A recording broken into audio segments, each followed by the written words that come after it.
India TV YouTube channel को subscribe करें और बेल आइकन दबाएं। कोरोना के बढ़ते मामले को लेकर पीएम मोदी आज राज्यों के मुख्यमंत्रियों के साथ करेंगे बैठक, हालात की करेंगे समीक्षा। वैक्सीनेशन अभियान को लेकर भी होगा मंथन। देश में कोरोना ने फिर बनाया नया रिकॉर्ड। एक दिन में 1,26,000 से ज्यादा लोग पाए गए पॉजिटिव। 24 घंटे में 684 लोगों की जान गई। महाराष्ट्र में डरावना हुआ कोरोना। 24 घंटे में 59,907 लोग पाए गए पॉजिटिव। अब तक का सबसे बड़ा आंकड़ा। एक दिन में 322 लोगों की जान गई। मुंबई में लगातार दूसरे दिन कोरोना के करीब 10,500 नए मामले। 23 मरीजों ने दम तोड़ा। मुंबई में बीएमसी ने जारी की नई गाइडलाइंस। आंखों की क्लिनिक और चश्मे की दुकानें खुली रहेंगी। हाउसमेड ड्राइवर सुबह 7 से रात 10 बजे तक काम कर पाएंगे। मुंबई में ई कॉमर्स और फूड की होम डिलीवरी वीकेंड पर भी रहेगी जारी। बीएमसी कमिश्नर का बयान। पुणे में भी कोरोना के हालात बदतर। एक दिन में 10,907 नए केस, 24 लोगों की गई जान। महाराष्ट्र में कोरोना की बढ़ती रफ्तार को देखते हुए घर लौटने लगे हैं प्रवासी मजदूर। पुणे स्टेशन पर भारी संख्या में मजदूरों का जमावड़ा। नागपुर में 24 घंटे में कोरोना के 5,338 नए मरीज मिले। 66 लोगों की कोरोना से मौत। महाराष्ट्र के स्वास्थ्य मंत्री राजेश टोपे का बड़ा बयान सामने आया। कहा सिर्फ 3 दिन लायक बची है वैक्सीन। 40 लाख डोज भेजने की मांग की। कोरोना वैक्सीन की कमी की खबरों को लेकर डॉक्टर हर्षवर्धन महाराष्ट्र छत्तीसगढ़ पर बरसे। कहा नाकामी छिपाने की कोशिश।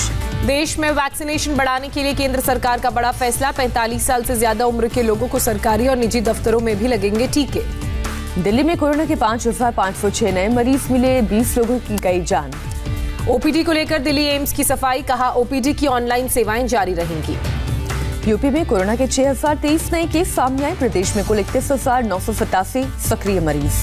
यूपी में लखनऊ, वाराणसी और कानपुर में लगा रात का कर्फ्यू। रात 9 बजे से सुबह 6 बजे तक पाबंदियां लागू। यूपी के प्रयागराज में भी आज रात से लगेगा कर्फ्यू। रात 10 बजे से सुबह 8 बजे तक रहेगी पाबंदी। यूपी के मुख्यमंत्री योगी आदित्यनाथ ने 13 जिलों के हालात की समीक्षा की। कॉन्ट्रैक्ट ट्रेसिंग और जांच बढ़ाने की मांग की। मास्क नहीं पहनने वालों पर सख्ती के निर्देश। पंचायत चुनाव टालने की मांग वाली याचिका इलाहाबाद हाईकोर्ट में खारिज। कोरोना की वजह से चुनाव फिलहाल रद्द करने की मांग की गई थी। गुजरात में कोरोना के 3,500 से ज्यादा मामले सामने आए। 24 घंटे में 22 मरीजों ने जान गंवाई। मध्य प्रदेश में कोरोना केस में जबरदस्त उछाल। 24 घंटे में आए 4,043 मामले। 13 लोगों ने तोड़ा दम। मध्य प्रदेश के भिंड में सोशल डिस्टेंसिंग का पालन नहीं करने वालों पर सख्ती। मास्क नहीं लगाने वालों के काटे गए चालान। कोरोना गाइडलाइंस का पालन करने की अपील। 9 अप्रैल शाम 6 बजे से 19 अप्रैल सुबह 6 बजे तक रायपुर को कंटेनमेंट जोन घोषित किया गया। रायपुर की सभी सीमाएं भी बंद रहेंगी। पंजाब में कोरोना के 80% मामलों में मिल रहा यूके वेरिएंट। केंद्रीय स्वास्थ्य मंत्री डॉक्टर हर्षवर्धन ने दी जानकारी। चंडीगढ़ में नाइट कर्फ्यू के पहले दिन सड़कों पर पसरा सन्नाटा। रात में पुलिस के जवान गश्त करते नजर आए। चंडीगढ़ में हॉस्पिटल, मेडिकल शॉप और एटीएम 24 घंटे रहेंगे खुले। मॉल माल ढोने और दूसरे राज्यों में पहुंचने पर भी नहीं रुक। कोरोना को देखते हुए बेंगलुरु में धारा 144 लगाई गई। स्विमिंग पूल, जिम और पार्टी हॉल भी बंद किए गए। केरल में कोरोना के 3,500 नए मामले सामने आए। एक्टिव केस की संख्या बढ़कर 31,000 के पार पहुंची। आंध्र प्रदेश में कोरोना के 2,331 नए मरीज मिले। 11 की मौत। 583 मरीज डिस्चार्ज। तमिलनाडु में 3,986 नए पॉजिटिव मामले सामने आए। 24 घंटे में 17 लोगों ने जान गंवाई।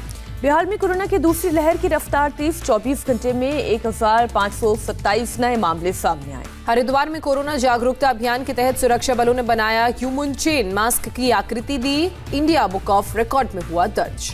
दुनिया में कोरोना के 13 करोड़ 35 लाख से ज्यादा केस। मौत का आंकड़ा 28,96,000 के पार।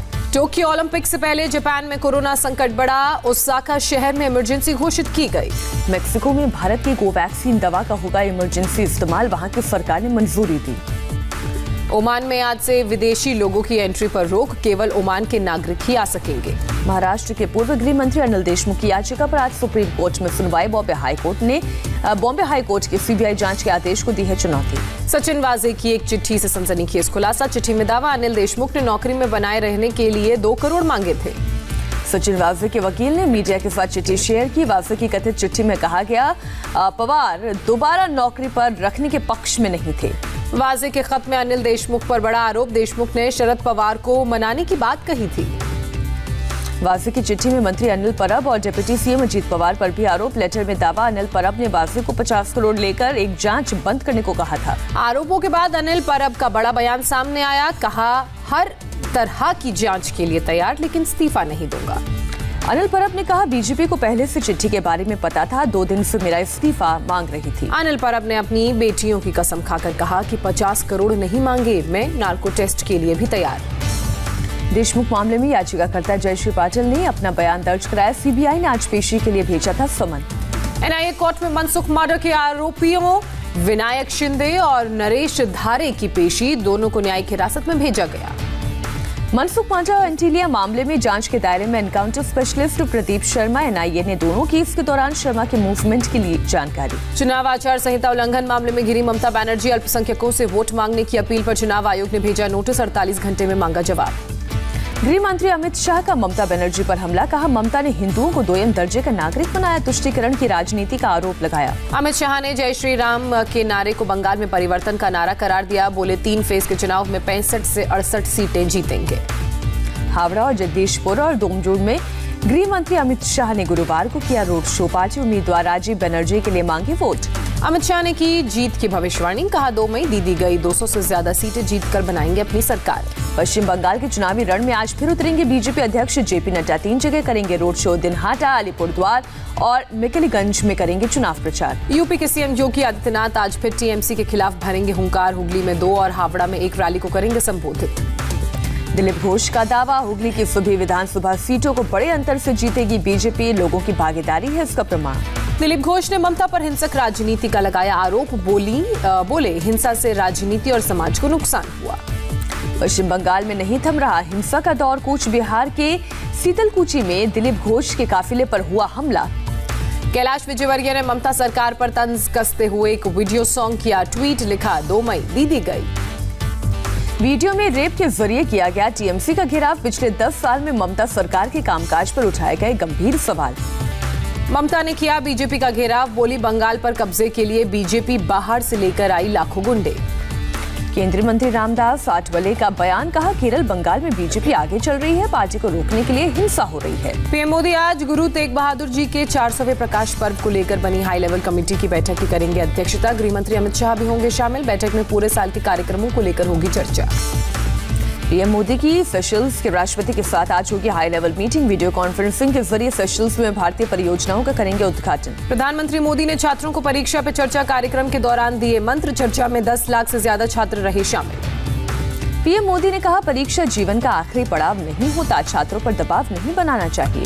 पीएम मोदी ने छात्रों और अभिभावकों से भी अपील की, कहा परीक्षा को जीने मरने का सवाल नहीं बनाना चाहिए, हर विषय में एक्सपर्ट होना जरूरी नहीं। अभिभावकों को पीएम मोदी की सलाह, कहा बच्चों को सांचे में ढालने की कोशिश ना करें, सुबह उठने का फायदा बच्चा समझेगा तो जरूर उठेगा। पीएम मोदी बोले माँ बाप बच्चों को अपने लक्ष्य को पूरा करने का जरिया मान लेते हैं, बच्चों पर दबाव बनाना बिल्कुल गलत।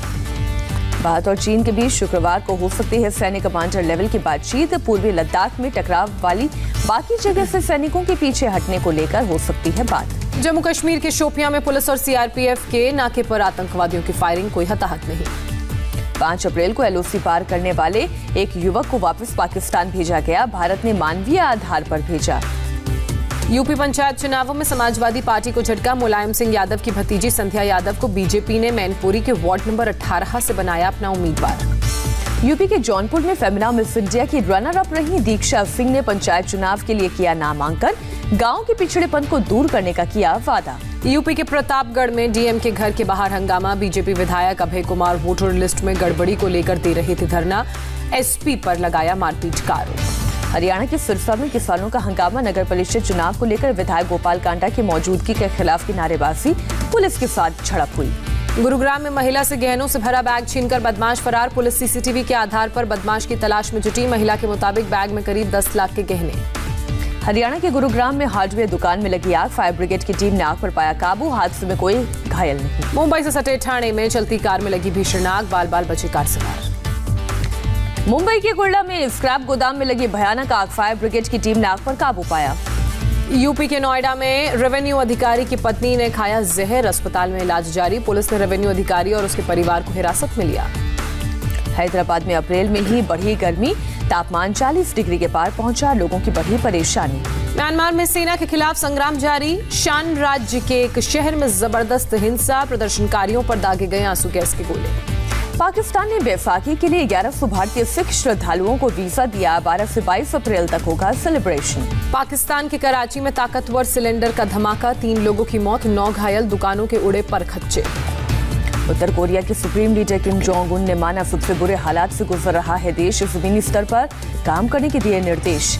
चीन से तनाव के बीच ताइवान के विदेश मंत्री का बड़ा बयान, कहा हमले के खिलाफ आखिरी दिन तक ताइवान लड़ेगा। ताइवान में ट्रेन हादसे का वीडियो आया सामने, 50 से ज्यादा लोगों की हुई मौत, सांसदों ने मौन रखकर दी श्रद्धांजलि। इंडोनेशिया में बाढ़ के बाद अब कीचड़ से निकाले जा रहे हैं लोगों के शव। एक ही प्रांत से 67 डेड बॉडीज मिली। पोप फ्रांसिस ने इंडोनेशिया के लिए प्रार्थना की।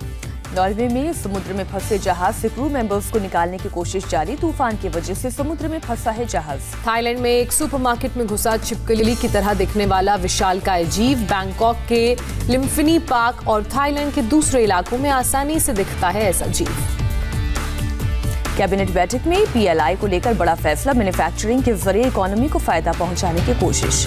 AC, रेफ्रिजरेटर जैसे व्हाइट गुड्स को इंसेंटिव के तौर पर मिलेंगे 4500 करोड़, आयात पर निर्भरता कम होगी। LED लाइट्स के लिए 6200 करोड़ से ज्यादा दिए गए। अगले 5 साल तक देश में कंपोनेंट बनाने को बढ़ावा दिया जाएगा। मदद के लिए फिर IMF का दरवाजा खटखटाएगा कंगाल पाकिस्तान। दूसरे ब्लैकआउट पैकेज के लिए झोली फैलाएंगे इमरान। बोइंग 737 मैक्स मॉडल के विमानों पर 2 साल के बाद लगा बैन हटा। 2018 में जावा के पास विमान के क्रैश होने के बाद से लगी थी रोक। IPL के 14वें संस्करण का कल से होगा आगाज। मुंबई और RCB के बीच होगा पहला मुकाबला। कोरोना को देखते हुए बिना दर्शकों के होंगे IPL के मैच। चेन्नई में शाम 7:30 बजे से शुरू होगा पहला मुकाबला।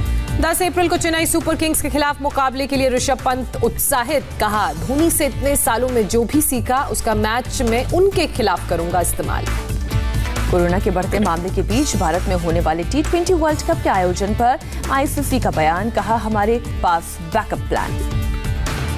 फीफा ने पाकिस्तान फुटबॉल फेडरेशन पर लगाया बैन। तीसरी पार्टी की मध्यस्थता को लेकर लिया एक्शन, नहीं मिलेगी कोई भी आर्थिक सहायता।